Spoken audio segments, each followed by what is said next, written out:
Nagsimula ang ating chapter sa foot stomp ng champion. Sa bawat foul nito ay bumabato rin siya mga legal na tira, kaya mahirap itong mapansin ng referee. Hajime no Ippo, chapter 1467, ang totoong Mashiba.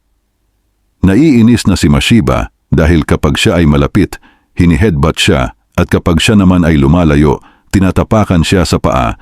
Nakakairita na, wika ni Mashiba, at sa paulit-ulit na taktikang ito ng champion ay sa wakas nakakonekta na siya sa ulo ng challenger, pero hindi napuruhan si Mashiba at partially avoided niya ito dahil sa kanyang magandang footwork. Dahil dito ay nakuha na ng champion ang pace ng laban. Sadya na naman yon, sabi ni Sendo. Oo, tugon ni Sawamura, inuudyok niya si Mashiba na gawin mo na rin ang ginagawa niya sa'yo at ipakita mo na ang totoong ikaw. Pati ang mga manonood ay nahahalata na ang pangdaraya ng champion. Nagpakahirap kami ng ilang taon para makaabot dito.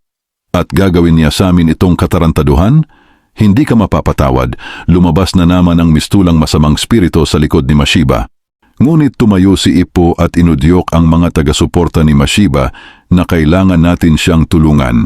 Ihatid natin ang ating lakas sa pamamagitan ng pagsigaw sa pangalan niya.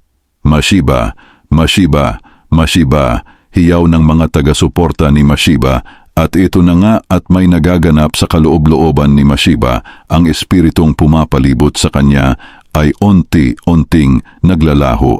Sumugod na naman ang champion, pero patuloy sa pagsigaw ang mga taga-suporta ni Mashiba.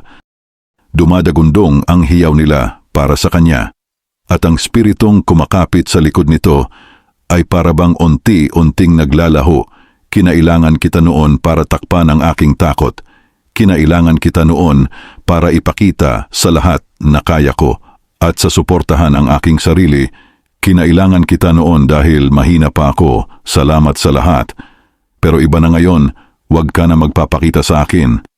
At dito na nagtatapos ang ating chapter. Grabe ang development ni Mashiba, mga kaibigan. Tulad din ng champion noon ay mandurugas at magulang si Mashiba. Pero dahil sa hindi siya sinukuan ng mga supporters nito ay nagbago na rin siya. Abangan natin ang mga susunod na kabanata.